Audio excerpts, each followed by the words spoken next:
नमस्कार मित्रांनो, महाराष्ट्र राज्य परीक्षा परिषदेतर्फे घेण्यात येणारा महाराष्ट्र शिक्षक पात्रता परीक्षा 2025 अर्थात TET 2025 या परीक्षेसाठी आवेदनपत्र किंवा अर्ज सादर करण्याची किंवा फॉर्म भरण्याची प्रक्रिया उद्या म्हणजे 15 सप्टेंबरपासून सुरू होत आहे।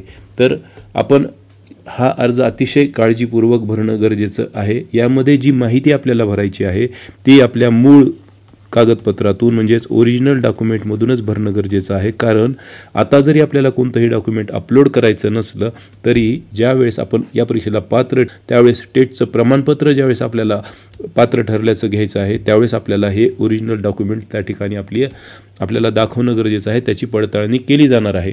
त्यामुळे या व्हिडिओमध्ये आपल्याला अर्ज कसा भरायचा हे तर कळेलच, पण त्याचबरोबर हा अर्ज भरताना आपल्याला कोणती माहिती लागणार आहे आणि आपण अर्ज भरण्यापूर्वीची जी पूर्वतयारी ज्याला म्हणता येईल ती कशा प्रकारे असावी ते आपल्या लक्षात येईल।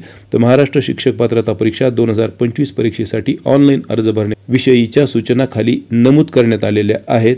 तर अर्ज भरण्यापूर्वी उमेदवाराने प्रथम नोंदणी करावी, कारण ही 2025 ची प्रक्रिया आता सुरू होणार आहे। त्यामुळे सुरुवातीला आपल्याला आपली नोंदणी त्या पोर्टलवर करणं गरजेचं आहे। या ठिकाणी या संकेतस्थळावर तुम्हाला जायचं आहे, म्हणजे या वेबसाईटवर जायचं आहे। ही वेबसाईट आपण ओपन केली की आपल्याला हे मुखपृष्ठ होम पेज दिसणार आहे। तर या ठिकाणी तुम्ही पाहू शकता या टॅब या होम पेजवर आपल्याला दिसतील। यापैकी सुरुवातीला आपण लॉग इन या टॅबवर जायचं, क्लिक करायचं। त्यानंतर उमेदवाराची नवीन नोंदणी या टॅबवर क्लिक करायचं आपल्याला आहे। या ठिकाणी त्यांनी ते सांगितलेलं की नवीन नोंदणीसाठी या बटनावर क्लिक करा, हे जे आहे ते बटन आहे। त्यानंतर मग आता हे करण्यापूर्वी आपल्याला आपलं एक युजर नेम आणि एक पासवर्ड ठेवणं गरजेचं आहे। युजर नेम आणि पासवर्ड हे दोन्ही देखील आपले जे सार्वजनिक गोष्टी असतील, आपला वाहन क्रमांक असेल, आपली बर्थ डेट असेल किंवा आपले काही निकनेम असतील, तर हे न ठेवता एक वेगळ्या प्रकारचा पासवर्ड आणि युजर नेम आपण आपल्या एखाद्या घरच्या डायरीमध्ये लिहून ठेवावं आणि तेच या ठिकाणी वापरणं गरजेचं आहे। ते आपल्या सुरक्षिततेच्या दृष्टीने देखील आवश्यक आहे आणि ते जतन करून ठेवा असं त्यांनी देखील आपल्याला सांगितलं आहे। नवीन नोंदणी करण्यासाठी खालील माहिती भरणे आवश्यक आहे। आता या ठिकाणी त्यांनी ती माहिती कोणती ते दिलेलं आहे, तर ती माहिती आपण पाहूयात या ठिकाणी। तर या ठिकाणी तुम्ही पाहू शकता उमेदवारांची नोंदणी म्हटलंय त्यांनी या ठिकाणी, आणि या ठिकाणी पासवर्ड म्हटलंय, म्हणजे जे आपण म्हणलं की आपण ते तयार ठेवणं गरजेचं आहे तर तेच। त्यानंतर पासवर्डचं पुष्टीकरण ज्याला कन्फर्मेशन म्हणतो आपण, ते म्हणजे पहिले या ठिकाणी तुम्ही एकदा पासवर्ड टाकला त्यानंतर तुम्ही याही ठिकाणी पासवर्ड टाकणं गरजेचं आहे। त्यानंतर उमेदवाराचे नाव, आता या ठिकाणी पहा उमेदवाराचे नाव त्यांनी लिहिले की माध्यमिक शालांत प्रमाणपत्राप्रमाणेच लिहिणं गरजेचं आहे। म्हणजे आपल्या 10वीच्या जे प्रमाणपत्र आहे किंवा आपला मार्क मेमो असेल त्यावर जे आपलं नाव आहे तेच नाव या ठिकाणी आपण टाकलं पाहिजे। सुरुवातीला आपल्याला पहिलं नाव लिहायचं म्हणजे आपलं नाव लिहायचं, मधलं नाव म्हणजे वडिलांचं नाव लिहायचं, त्यानंतर आपल्याला या ठिकाणी सरनेम म्हणजे आडनाव लिहायचं आहे। त्यानंतर ईमेल आणि मोबाईल क्रमांक पडताळणी म्हणजे email and mobile number verification या ठिकाणी आहे। तर आपला जो काही रोजचा मोबाईल नंबर आहे, आपण जो वापरतो रोज आपल्याजवळ असतो, तो या ठिकाणी द्यायचा आहे। त्याचबरोबर आपला ॲक्टिव्ह ईमेल ID देखील या ठिकाणी आपण देणं गरजेचं आहे, जो आपण नेहमी वापरतो तोच देणं या ठिकाणी आवश्यक आहे। त्यानंतर या ठिकाणी OTP पाठवा असं म्हटलेलं आहे, म्हणजे आपल्याला काय होईल तर आपण जो काही मोबाईल क्रमांक दिलेला आहे त्यावरती आपल्याला OTP येईल आणि तो OTP आपण या ठिकाणी मग व्हेरीफाय करायचा आहे। आता या ठिकाणी तुम्ही पहा की वरील माहिती अचूक भरल्यानंतर सेंड OTP या बटनावर आपण क्लिक करायचं आहे। त्यानंतर मोबाईल क्रमांकावर आलेला जो OTP आहे तो दिलेल्या ठिकाणी आपल्याला भरून नवीन रजिस्ट्रेशन बटन ओपन होईल त्यावेळेस तर त्या बटनावर क्लिक करायचं। अशा प्रकारे आपली नवीन नोंदणी पूर्ण झाली, म्हणजे OTP आला पाहिजे। OTP आपण तिथे ज्या ठिकाणी जागा दिलेली आहे त्या ठिकाणी सबमिट करायचं आहे आणि सबमिट केल्यानंतर काय होणार आहे तर नवीन रजिस्ट्रेशन बटन ओपन होईल। त्या बटनावर आपण मग क्लिक केल्यानंतर आपली नवीन नोंदणी काय होणार आहे पूर्ण होणार आहे, हे लक्षात घ्या। तर सुरुवातीला पहिली स्टेप काय असणार आहे किंवा पहिला टप्पा तर नवीन नोंदणी किंवा न्यू रजिस्ट्रेशन हा असणार आहे, हे लक्षात आलं तुमच्या। तर त्यानंतर आता अर्ज भरण्याची सुरुवात आपण करणार आहोत। या ठिकाणी अर्ज भरण्यासाठी प्रथम मुख्य पृष्ठावरील लॉग इन या बटनावर क्लिक करायचं। सुरुवातीला आपण काय केलं, नवीन नोंदणी केली या ठिकाणी। आता आपली नोंदणी झालेली असल्यामुळे आता आपण दुसऱ्यांदा पुन्हा याच पेजवर येणार, होम पेजवर। तर या ठिकाणी आपण लॉग इनला या ठिकाणी क्लिक केल्यानंतर या 4 टॅब मिळतील, त्यापैकी आता मात्र आपण उमेदवाराची लॉग इन या टॅबवर क्लिक करायचं, कारण आपण आता रजिस्ट्रेशन केलेलं आहे त्या ठिकाणी।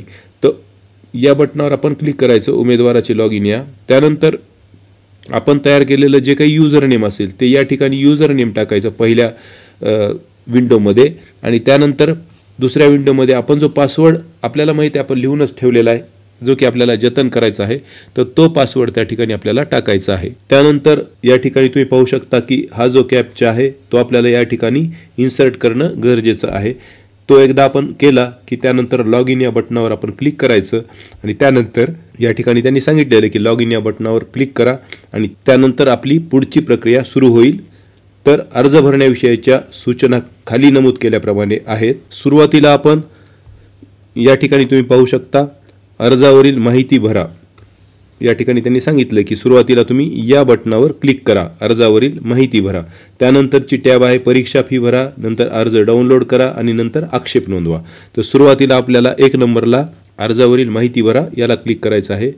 त्यानंतर वैयक्तिक माहिती या बटनावरती आपण क्लिक करायचं आणि मग आपली वैयक्तिक माहिती भरण्याची सुरुवात करायची. तर आपण पाहूयात कोणकोणते कॉलम्स किंवा रकाने या ठिकाणी आहेत ते. सुरुवातीला वैयक्तिक माहिती, त्यानंतर संपर्कासाठी माहिती, त्यानंतर शैक्षणिक माहिती, परीक्षेसंदर्भातील माहिती आणि त्यानंतर आपले डॉक्युमेंट म्हणजे दस्तऐवज अपलोड करायचे त्याची टॅब आहे. हे सगळं टप्प्याटप्प्याने होत जाणार आहे. प्रत्येक वेळेस दिलेल्या सूचनांचं पालन करणं आपल्यासाठी मात्र आवश्यक आहे. तर या ठिकाणी आता आपण वैयक्तिक माहिती भरतो, त्यामुळे साहजिकच पहिल्यांदा अर्जदाराचे नाव या ठिकाणी SSCचं म्हणजे आपलं 10वीचं जे प्रमाणपत्र आहे त्याप्रमाणे भरणं गरजेचं आहे. म्हणजे 10वीच्या प्रमाणपत्रामध्ये जर तुमचं जे नाव किंवा जे स्पेलिंग असेल आणि तुम्ही वापरत असलेलं कोणतंही स्पेलिंग इतरत्र ते न भरता तुम्ही 10वीच्या प्रमाणपत्रावर जे काही तुमचं स्पेलिंग असेल ते तुम्ही या ठिकाणी लिहायचं आहे. सुरुवातीला स्वतःचं नाव लिहायचं, त्यानंतर तुमचं मधलं नाव लिहायचं आणि त्यानंतर मग तुम्ही या ठिकाणी तुमचं आडनाव लिहायचं. तर या ठिकाणी त्यांनी लिहून दाखवलेलं आहे आपल्याला या प्रकारे जाधव म्हणून. तर अशा प्रकारे आपण ही माहिती भरायची आहे. त्यानंतर उमेदवाराने माध्यमिक शालांत प्रमाणपत्रावरील नाव खालील जागेत जसेच्या तसे टाईप करावे. पहिल्या नावाचे पुष्टीकरण म्हणजे जसं आपण इथं लिहिलं तेच नाव इथं लिहायचं आहे. या ठिकाणी मधलं नाव आहे, सगळीकडे स्टार तुम्हाला दिसत असेल म्हणजे या गोष्टी आपल्याला कोणत्याही वगळता येणार नाहीत, ह्या गोष्टी आपल्याला कराव्याच लागणार आहेत, हे तुम्ही लक्षात घ्या. आडनावाचे पुष्टीकरण या ठिकाणी आपल्याला आडनाव लिहायचे आणि या रकान्यात तुम्हाला तुमच्या आईचं नाव मेन्शन करायचे म्हणजे मदर्स नेम या ठिकाणी तुम्हाला टाकायचं आहे, हे लक्षात घ्या. त्यानंतर आता नावामध्ये जर काही बदल असेल कोणत्याही कारणाने, इफ नेम इज चेंज्ड, तर नावात बदल आहे काय या ठिकाणी तुम्ही क्लिक केल्यानंतर यस ऑर नो येईल, त्यानुसार तुम्ही ते सिलेक्ट करायचं आहे. त्यानंतर उमेदवाराची अतिरिक्त माहिती यामध्ये ईमेल ID आहे, त्यानंतर मोबाईल नंबर, त्यानंतर त्याचा आधार नंबर. म्हणजे आता एक लक्षात घ्या की आपल्याला या ठिकाणी आता पहिलं डॉक्युमेंट काय पाहिजे, सुरुवातीला आपल्याला SSCचं सर्टिफिकेट वगैरे या गोष्टी माहीत पाहिजे. त्यानंतर आपल्या आईचं नाव ज्यावर अधिकृत ओळखपत्रावरती जे नाव असेल स्पेलिंग असेल त्यानुसार आईचं नाव लिहायचं, ते डॉक्युमेंट्स पाहिजेत आपल्याला. त्यानंतर आता या ठिकाणी आपल्याला आपलं आधार कार्ड किंवा आधार नंबर पाहिजे म्हणजे आधारची माहिती या ठिकाणी आपल्याला लागणार आहे. म्हणजे या ठिकाणी जर आधार कार्ड नसेल तर आपल्याला आधार एनरोलमेंट ID या ठिकाणी असणं गरजेचं आहे, परंतु आता जवळपास सर्वांकडेच आधार आहेत त्यामुळे आपण आधार नंबर भरणं आवश्यक आहे. त्यानंतर या ठिकाणी जन्मतारीख तुम्हाला भरावी लागेल आणि या ठिकाणी सिलेक्ट करायचं आपल्याला जे काही तुमचं जेंडर आहे पुरुष स्त्री वगैरे, तर ते तुम्ही या ठिकाणी सिलेक्ट करायचं आहे. हे सिलेक्ट करायचे म्हणजे काय, तर ह्या टॅबला क्लिक केल्यानंतर तुम्हाला तो ऑप्शन येईल त्यावर आपण क्लिक करायचं आहे. त्यानंतर उमेदवाराच्या जात प्रवर्गाची माहिती, कॅन्डिडेट्स कास्ट इन्फॉर्मेशन या ठिकाणी देखील सिलेक्टचं ऑप्शन आहे. म्हणजे आपण क्लिक केल्यानंतर जो काही आपला प्रवर्ग येईल, जी कॅटेगरी असेल तर आपण ती कॅटेगरी त्या ठिकाणी सिलेक्ट करायची, क्लिक करायचं. आता या ठिकाणी त्यांनी आपल्याला म्हटलं की नमूद केलेली माहिती अचूक पद्धतीने भरल्यानंतर सेव्ह आणि नेक्स्ट हे बटन आहे बघा या ठिकाणी, तर या बटनावर क्लिक करायचं आहे. त्याशिवाय आपल्याला पुढे जाता येणार नाही आणि ही माहिती आपली सेव्ह देखील होणार नाही. तर आपण सेव्ह अँड नेक्स्ट या बटनावर क्लिक केल्यानंतर आपण नेक्स्ट पेजवर जाणार आहोत. आता आपण वैयक्तिक माहिती भरलेली आहे. आता दुसरी जी टॅब आहे ती आहे संपर्कासाठी माहिती, म्हणजेच आपली ॲड्रेस इन्फॉर्मेशन आपल्याला या ठिकाणी भरायची आहे. तर सुरुवातीला पहा कायमस्वरूपी पत्ता म्हणजे आपला परमनंट ॲड्रेस, या ठिकाणी फ्लॅट नंबर, गाव व शहराचे नाव, जिल्हा आपल्याला सिलेक्ट करायचा आहे या ठिकाणी या टॅबद्वारे.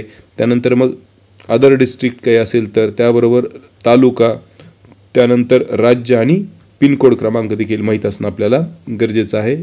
त्यानंतर या ठिकाणी करस्पॉन्डन्स ॲड्रेस म्हणजे संपर्कासाठीचा किंवा पत्रव्यवहाराचा जो काही पत्ता आहे, जर आपला हा पत्ता म्हणजे परमनंट ॲड्रेस आणि करस्पॉन्डन्स ॲड्रेस जर सेम असेल तर आपण या ठिकाणी फक्त टिक मार्क जरी केला तरी ते चालू शकतं. ती सगळी माहिती या ठिकाणी आपली ऑटोमॅटिक येऊन जाईल. त्यानंतर मग आपण पुन्हा एकदा सेव्ह अँड नेक्स्टवर क्लिक करायचं आहे. त्यानंतर आपण या पेजवर येऊ. या ठिकाणी तिसरी टॅब जी आहे म्हणजे आपण वैयक्तिक भरली, त्यानंतर संपर्कासाठीची देखील माहिती भरली, त्यानंतर आता शैक्षणिक माहिती आपल्याला या ठिकाणी भरायची आहे.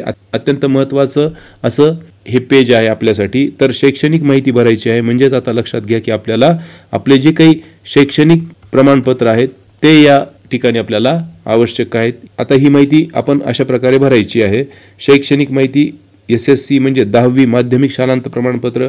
आता या ठिकाणी आपल्याला प्रमाणपत्राचा क्रमांक, या ठिकाणी सीट नंबर जो काही होता आपला तो, त्यानंतर बोर्ड किंवा विद्यापीठाचं नाव आणि उत्तीर्ण झाल्याचा महिना आणि वर्ष आपल्याला या ठिकाणी द्यायचं आहे. त्यानंतर मिळालेले गुण आपल्याला द्यायचे आहेत आणि हे गुण आपल्याला किती गुणांपैकी मिळालेले आहेत म्हणजे एकूण गुण या ठिकाणी नमूद करायचं आहे. त्यानंतर HSC म्हणजे 12वीची माहिती आपल्याला भरायची आहे. ती देखील आपण वरील प्रमाणेच ॲक्युरेट प्रमाणपत्र समोर ठेवून किंवा त्याची झेरॉक्स समोर ठेवून आपण भरायची आहे. एखाद्या सेंटरला जर जात असू इंटरनेट सेंटरला तर आपण त्या ठिकाणी इंटरनेट कॅफेला तर त्या ठिकाणी आपण झेरॉक्स नेलंच कधीही चांगलं. ओरिजिनल कागदपत्र घरी ठेवणंच योग्य राहील. आता या ठिकाणी त्यांनी म्हटले जर उमेदवार शैक्षणिक पदवी शिक्षणाच्या शेवटच्या वर्गात शिकत असेल तर उमेदवाराने मागील वर्षीच्या पदवी शिक्षणाची माहिती भरावी. If the candidate is appeared in final year of educational degree then the candidate can fill last year mark details. म्हणजे जर तो शेवटच्या वर्षी असेल म्हणजे थर्ड इयरला असेल तर त्यांनी सेकंड इयरची माहिती या ठिकाणी भरायची आहे. आता या ठिकाणी पदवीची माहिती आहे. मग माहिती भरा याला क्लिक करायचं आहे आपण या ठिकाणी पण. त्याचनंतर पदवी किंवा पदव्युत्तर पदवीचं नाव या ठिकाणी सिलेक्ट करायचं जे काही आपलं असेल ते. अशा पद्धतीने अदर ग्रॅज्युएशन और अदर पोस्ट ग्रॅज्युएशन काही असलं तर ते इथं नमूद करायचं आहे. निकाल या ठिकाणी क्लिक करायचं. त्यानंतर तो निकाल कधी लागला वगैरे येऊन जाईल आणि बोर्ड किंवा विद्यापीठाचं नाव देखील आपल्याला या ठिकाणी द्यायचं आहे. मिळालेले गुण आणि एकूण गुण अशा प्रकारे ही माहिती आपल्याला भरायची आहे. त्यानंतर आपण पुढच्या पेजवर जाणार आहोत. या ठिकाणी आपल्याला व्यावसायिक पदविका शिक्षण म्हणजे एज्युकेशनल डिप्लोमा 1ली ते 5वी किंवा पेपर फर्स्टसाठी ज्यांना अपियर करायचं आहे त्यांच्यासाठी आहे. जर उमेदवार व्यावसायिक पदवी शिक्षणाच्या शेवटच्या वर्गात शिकत असेल तर त्यांनी त्याच्या मागील वर्षाची माहिती भरायची आहे. तर या ठिकाणी तुम्ही क्लिक केल्यानंतर तुम्हाला जी काही पदविका असेल त्याची माहिती येईल. त्यानंतर इतर काही माहिती असेल अदर डिप्लोमा नेम ती या ठिकाणी तुम्हाला टाकता येईल. त्यानंतर निकाल म्हणजे रिझल्ट, विद्यापीठाचं नाव आपल्याला या ठिकाणी द्यायचं आहे. त्याचबरोबर पुढे मग उत्तीर्ण झाल्याचा महिना व वर्ष, त्यानंतर या ठिकाणी मिळालेले गुण, एकूण गुण, टक्केवारी आणि त्याचबरोबर या ठिकाणी प्रमाणपत्राचा क्रमांक आपल्याला मेन्शन करायचा आहे. त्यानंतर या ठिकाणी तुम्ही पाहू शकता की व्यावसायिक पदवी शिक्षण एज्युकेशनल डिग्री या ठिकाणी दिलं आहे म्हणजे 6वी ते 8वी म्हणजेच पेपर 2 जो आहे टेटचा तो देण्यासाठीची जी माहिती आहे ती या ठिकाणी भरायची आहे. ती देखील वरील प्रकारेच आहे की पदवीचं नाव आहे, त्यानंतर इतर डिग्री काही असेल तर ती, त्यानंतर निकाल, त्याचबरोबर आपल्याला पाहिलं तर या ठिकाणी बोर्ड किंवा विद्यापीठाचं नाव आहे, त्यानंतर पदवी उत्तीर्ण झाल्याचा महिना व वर्ष, टक्केवारी, त्याचबरोबर एकूण गुण आहेत या ठिकाणी मिळालेले गुण म्हणजे मिळालेले गुण, एकूण गुण आणि त्यानंतर टक्केवारी, त्याचबरोबर प्रमाणपत्राचा क्रमांक. अशा पद्धतीने ही माहिती आपल्याला भरायची क्रमवार पद्धतीने. हे झाल्यानंतर मात्र आपल्याला या ठिकाणी सेव्ह आणि नेक्स्ट या बटनावरती क्लिक करायचं आहे. त्यानंतर मग आपल्याला परीक्षेसंदर्भातील खालील नमूद केलेली माहिती अचूक पद्धतीने भरायची आहे. तर ती कोणती माहिती आहे तर इन्फॉर्मेशन अबाउट एक्झाम. आता ही जी काही एक्झाम आहे तर त्यासंबंधीची माहिती आहे त्यामुळे काळजीपूर्वक भरा. परीक्षा केंद्राचा जिल्हा आपल्याला या ठिकाणी क्लिक केल्यानंतर जिल्हे येतील त्यातून निवडायचं आहे. परीक्षा म्हणजे एक्झाम अप्लाय या ठिकाणी आपल्याला क्लिक केल्यानंतर ती माहिती भरायची की कोणती परीक्षा आपण देणार आहोत, पेपर 1, पेपर 2 वगैरे. त्यानंतर परीक्षेचं माध्यम निवडायचं आहे आपल्याला की आपलं जे काही मीडियम आहे किंवा एक्झामचं मीडियम म्हणता येईल किंवा परीक्षेचं माध्यम आहे ते निवडायचं. या ठिकाणी क्लिक केल्यानंतर मराठी इंग्रजी वगैरे येऊन जाईल ते. त्यानंतर उमेदवार महाराष्ट्र राज्याचा रहिवासी आहे का तर या ठिकाणी क्लिक केल्यानंतर होय किंवा नाही आणि उमेदवार रहिवासी असलेल्या राज्याचं नाव जर नसेल तर मग ही टॅब ओपन होईल. त्या ठिकाणी आपल्याला ती माहिती भरावी लागेल. भाषा विषय या ठिकाणी महाराष्ट्र शासन पत्र क्रमांक 15 ऑक्टोबर 2013 अन्वये पेपर 1 व 2 मधील भाषा 1 व 2 यांची निवड करावी व अभ्यासक्रमाची परिशिष्ट अप्रमाणे उचित कार्यवाही करावी. तर ते आपण पाहूया पुढे. तर भाषा एक कोणता असेल आपली मराठी किंवा जी काही आपण निवडू ती, त्यानंतर आपली सेकंड लँग्वेज आपण निवडायची आहे आणि त्यानंतर मग आपण पुढच्या पेजवर जायचं आहे. या पुढच्या पेजवर आल्यानंतर तुमच्या लक्षात येईल की या ठिकाणी म्हटलेलं की उमेदवार दिव्यांग आहे किंवा नाही, तर या ठिकाणी क्लिक केल्यानंतर येस ऑर नो येईल, ते तुम्ही भरा. त्यानंतर माजी सैनिक, या ठिकाणी आपण स्वतः माजी सैनिक आहात काय या ठिकाणी तुम्ही क्लिक करा. त्यानंतर येस ऑर नो जे काही असेल ते. आपण शहीद सैनिकांच्या पत्नी किंवा त्यांचे कुटुंबीय आहात का, तर या ठिकाणी क्लिक केल्यानंतर ते येईल. त्यानंतर परीक्षेत गैरप्रकार वगैरे संबंधीची ही माहिती आहे. या ठिकाणी आपण 2018-19च्या गैरप्रकारामध्ये आहात किंवा नाहीत याचं पुष्टीकरण आहे. जुळ्या भावंडाविषयी माहिती या ठिकाणी द्यायची आहे आपल्याला. त्याचबरोबर छायाचित्र, फोटो आयडेंटिफिकेशन म्हणजे कोणता प्रकार आहे, म्हणजे आपण त्यांनी जे काही समजा उदाहरणार्थ पॅन असेल, आधार असेल, लायसन्स असेल, तर त्यापैकी जे काही आपलं डॉक्युमेंट आहे या ठिकाणी त्यांनी अलाउड केलेलं, त्यापैकी या ठिकाणी क्लिक केल्यानंतर ही विंडो ओपन होईल. तिथे त्या ठिकाणी आपण ते सिलेक्ट करायचं आहे आणि त्या ओळखपत्राचा क्रमांक आपल्याला या ठिकाणी नमूद करायचा आहे. हे तुमच्या लक्षात आलं. त्यानंतर वरील माहिती अचूक पद्धतीने भरल्यानंतर आपल्याला या ठिकाणी देखील सेव्ह अँड नेक्स्ट करूनच पुढे जायचं आहे, नाही तर ती माहिती सेव्ह होणार नाही. त्यानंतर या ठिकाणी एक महत्त्वाची गोष्ट आहे ती आपण पाहूया. आत्तापर्यंत तुमच्या लक्षात आलं असेल की आपल्याला आपलं ओळखपत्र, रहिवासी संबंधीची जी माहिती आहे ती आपल्याजवळ असणं गरजेचं आहे. त्याचबरोबर आपले शैक्षणिक सगळे मूळ कागदपत्र आपल्या जवळ घरी ठेवणं गरजेचं आहे. त्यानंतर या पेजवर आता आपल्याला छायाचित्राची माहिती आहे की आपला जो फोटोग्राफ आहे तो अपलोड करायचा आहे. त्याचा आकार 17 KB ते 51 KB दरम्यान आवश्यक आहे. तो आपण वेबसाईटवरून ऑनलाईनही करू शकतो जर आपला इतर कोणताही फोटो असेल तर. रिसेंट पासपोर्ट साईज फोटो असावा आपला अलीकडे काढलेला आणि त्याची साईज 17 KB ते 51 KB पर्यंत असणं गरजेचं आहे. जास्त असली तर फोटो रिसायझर वगैरे ॲप आपल्या मोबाईलमध्ये आहेत. तसेच काही वेबसाईट देखील ऑनलाईन आहेत, तर त्या ठिकाणी आपण ती साईज कमी करून घेऊ शकतो आणि फक्त JPG फॉर्मॅटच आपल्याला या ठिकाणी चालेल. PNG किंवा इतर SVG वगैरे फॉर्मॅट त्या ठिकाणी आपल्याला चालणार नाहीत, म्हणजे ते स्वीकारलंच जाणार नाही. तर या ठिकाणी तुम्ही पहा, अशा प्रकारे छायाचित्र या ठिकाणी तुम्ही अपलोड करायचं आहे. फाईल साईज वगैरे या ठिकाणी नमूद केलेली आहे.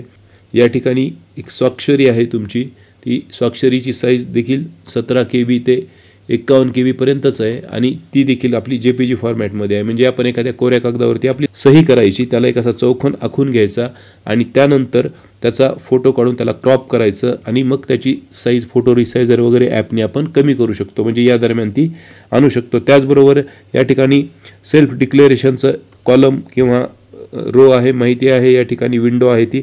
तर त्या ठिकाणी आपल्याला या ठिकाणी जे लिहिलेलं आहे त्या पद्धतीनेच आपलं सेल्फ डिक्लेरेशन देखील सादर करायचं आहे.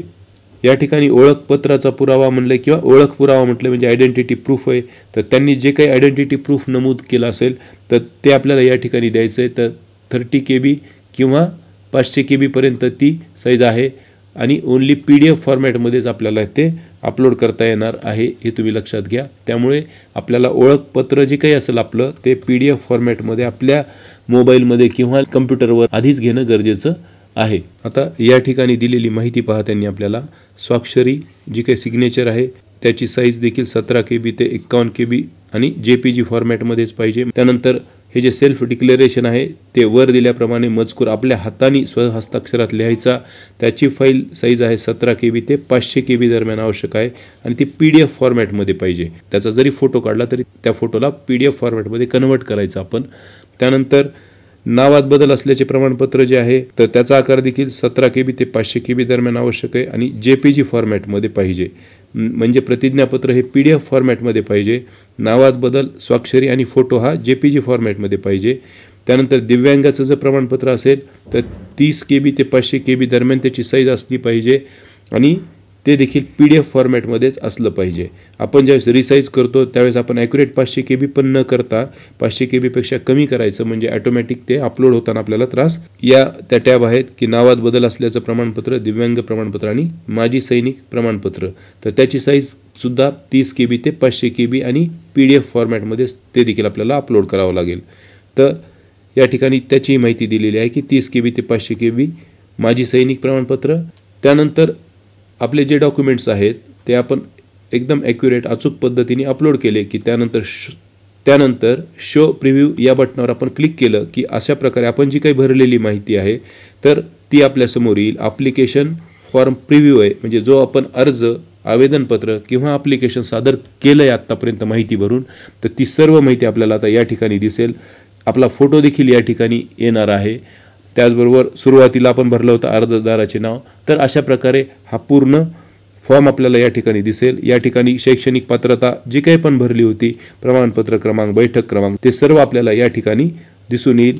पदवी, पदव्युत्तर पदवी, त्यानंतर व्यावसायिक अर्हता आणि ॲप्लिकेशन इन्फॉर्मेशन, म्हणजे जिल्हा वगैरे आपल्याला जे काही हवं आहे त्या सर्व गोष्टींची माहिती या ठिकाणी आपल्याला दिसून येईल. जी आपण माहिती भरली आहे तीच माहिती आपण या ठिकाणी पुन्हा एकदा पडताळून पाहिजे. जी आपण सही अपलोड केली ती सही देखील आपल्याला या ठिकाणी दिसणार आहे.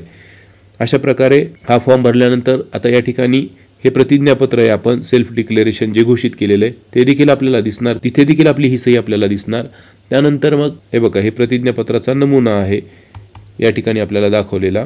त्याचबरोबर फॉर्ममध्ये काही दुरुस्ती असली तर मग आपण एडिट ॲप्लिकेशन या ठिकाणी तुम्हाला मिळेल त्याच पेजवर खाली, तर त्यावर क्लिक करायचं आहे. आणि संपूर्ण माहिती जर वाटलं की बाबा बरोबर आहे, सर्व प्रमाणपत्र जे आहेत आपली मूळ त्यानुसार आहे, तर मग आपण प्रोसीड टू पेमेंट या बटनावरती क्लिक करायचं आहे.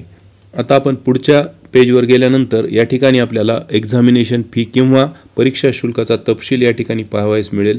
सर्व माहिती आहे या ठिकाणी. Candidate's name, birth date, exam centre, district म्हणजे जिल्हा, मीडियम आपलं, डिसेबिलिटी वगैरे, लँग्वेज, एक्झाम फी, लँग्वेज 2 आहे या ठिकाणी. त्यानंतर जेंडर, कॅटेगरी, कोणत्या पेपरला आपण अप्लाय केले, is candidate with disabilities yes वगैरे, ही सर्व माहिती. पॅन कार्ड, आपलं जे काही आपण आयडेंटिटी प्रूफ केलं असेल, आधार वगैरे जे काही या ठिकाणी अलाउड असेल ते. आणि त्यानंतर पेमेंट स्टेटस येईल या ठिकाणी आपलं. तर मग परीक्षा शुल्क भरा या बटनावरती आपण क्लिक करायचं आहे. या ठिकाणी आपल्याला ही माहिती मिळेल. हा शेवटचा भाग असेल की परीक्षा शुल्क भरल्यानंतर उमेदवाराला अर्जाची माहिती बदलता येणार नाही. म्हणजे तुम्ही इथपर्यंत पोहोचल्यानंतर देखील तुम्हाला जर वाटलं या ठिकाणी कुठे की काहीतरी माहितीमध्ये आपलं चुकीचं नमूद झालं किंवा स्पेलिंग मिस्टेक असेल, तर आपण अजूनही त्यामध्ये बदल करू शकतो. परंतु एकदा आपण फी भरली तर त्यानंतर आपल्याला भरता येणार नाही. त्यांनी म्हटलेलंच आहे की after the successful online submission of exam fee candidate cannot able to edit the application form. म्हणजे पैसे भरले की मग पुढे आपल्याला काही करता येणार नाही.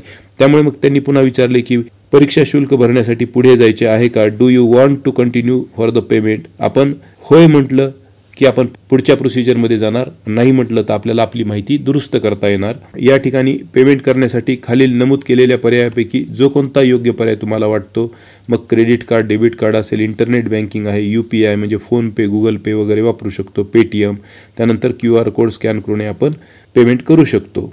पेमेंट सक्सेसफुल झाल्यानंतर खालीलप्रमाणे रिसिप्ट आपल्याला मिळणार आहे. या प्रकारे ही पावती असेल, त्यावरती देखील बऱ्यापैकी आपली बरीच माहिती येऊन जाईल. User name, payment status, transaction ID वगैरे तुम्ही ही माहिती या ठिकाणी पाहू शकता. ही PDF आपल्या वेबसाईटवर उपलब्ध आहे. आणि मग ही रिसिप्ट या ठिकाणी आपण डाउनलोड करून घ्यायची आहे. अशा प्रकारे आपली अर्ज सादर करण्याची, आवेदनपत्र सादर करण्याची, ॲप्लिकेशन फॉर्म सादर करण्याची प्रक्रिया त्या ठिकाणी पूर्ण होईल. ही रिसिप्ट आपल्याला जपून ठेवणं गरजेचं आहे. आपण पुन्हाही लॉग इन केल्यानंतर आपल्याला ही सर्व माहिती पुन्हा पाहता येते. तर या ठिकाणी शुल्क किती आहे ते देखील आपण पाहूयात आता. आणि अशा प्रकारे तुम्ही अर्ज काळजीपूर्वक सादर करा, कारण अर्ज सादर करणं ही आपल्या यशाच्या दृष्टीने पहिली पायरी, पहिली स्टेप आहे आपली, हे लक्षात ठेवा. आता या ठिकाणी आपण परीक्षा शुल्काचा तपशील पाहूया. पेपर 1 किंवा पेपर 2 म्हणजे पेपर 1 और पेपर 2 यापैकी एकच पेपर जर तुम्ही देणार असाल तर SC प्रवर्गासाठी 700 रुपये फी आहे. त्यानंतर ST प्रवर्गासाठी देखील 700 रुपये फी आहे. दिव्यांग उमेदवार जे असतील 40% किंवा 40%पेक्षा जास्त त्यांच्यासाठी देखील 700च फी आहे. मात्र इतर उमेदवार जे असतील VJ, NTB, NTC, NTD, SBC, त्यानंतर OBC, SC, BC, EWS किंवा जनरल कॅटेगरीचे जे असतील त्यांच्यासाठी मात्र 1000 रुपये फी आहे. म्हणजे 700 आणि 1000 फी आहे. SC, ST आणि जे काही दिव्यांग आहेत त्यांच्यासाठी 700 रुपये आणि इतर सर्वांसाठी 1000 रुपये फी आहे. परंतु जर दोन्ही पेपर देणार असाल तुम्ही किंवा एकच कॅन्डिडेट जर दोन्ही पेपरला अपेअर होणार असेल, म्हणजे पेपर फर्स्टला आणि पेपर सेकंडला, तर SC कॅटेगरीसाठी फी आहे 900 रुपये, STसाठी 900 रुपये आहे आणि दिव्यांगांसाठी 900 रुपये फी आहे. तर इतर उमेदवार जे आहेत आपण पाहिलं त्या कॅटेगरीतील सर्व इतर उमेदवार SC, ST आणि दिव्यांग वगळता त्यांच्यासाठी 1200 रुपये फी आहे. म्हणजे या एका पेपरला बसणाऱ्यांपेक्षा 2 पेपरला बसणाऱ्यांसाठी 200 रुपये फी अधिक आहे। अशा प्रकारे परीक्षा शुल्काची माहिती आपण आत्ता घेतली। त्यानंतर परीक्षेचं वेळापत्रक एकदा पाहून घ्या। कार्यवाहीचा टप्पा म्हणजे आवेदनपत्र आणि परीक्षा शुल्क भरण्याचा कालावधी 15 सप्टेंबर ते 3 ऑक्टोबर आहे। 15 सप्टेंबर ते 3 ऑक्टोबर। त्यानंतर जे आपलं प्रवेशपत्र आहे त्याची प्रिंट काढून घेण्याचा कालावधी आपल्याला दिलेला आहे 10 नोव्हेंबर ते 23 नोव्हेंबर, म्हणजे परीक्षेच्या दिवशीपर्यंत आपण ते काढून घेऊ शकतो। त्यानंतर पेपर फर्स्ट जो आहे आपला TETचा, तर तो रविवारी 23 नोव्हेंबर 2025 रोजी सकाळी 10:30 ते 1 वाजेपर्यंत होणार आहे। आणि पेपर 2 जो आहे तो त्याच दिवशी 23 नोव्हेंबर रोजीच, परंतु तो दुपारी 2:30 ते 5 या कालावधीत होणार आहे, हे लक्षात घ्या। त्याचबरोबर तुमचे ओरिजिनल कागदपत्र आणि त्यानंतर फॉर्म भरल्यानंतर फॉर्मची झेरॉक्स, त्याचबरोबर जी काही आपली पेमेंट केल्याची रिसिप्ट असेल ती सर्व माहिती आपल्या एका फाईलमध्ये जपून ठेवा, ती आपल्याला कधीही लागू शकते।